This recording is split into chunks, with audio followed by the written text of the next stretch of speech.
Space is like proxy for a lot of what else goes on in society, including your urge to innovate. I mean, we're old enough, you remember back in a time, in the 60s and early 70s, where it was just expected that innovations would sort of transform the world. People dreamed about tomorrow, and who brings tomorrow into the present, if not the technologists, the scientists, and the engineers.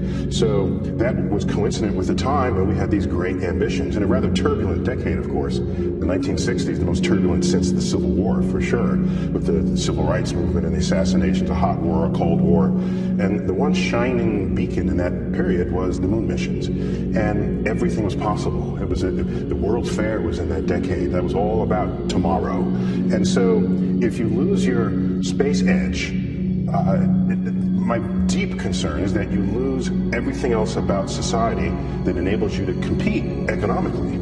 Now, of course, we went to the moon because of the military motivations, and that's why we stopped going anywhere beyond the moon, because we saw that Russia was done. They were not going to go to the moon. The dreamers back then were thinking that we went to the moon because we were explorers, and if that were the case, of course, we would have continued on to Mars. But we didn't, and it was obvious in retrospect why we didn't. I would argue that today, if we think of China as competition, economic competition, which they surely are, then to pull back on our space ambitions is a direct sort of lever arm on our capacity to compete economically.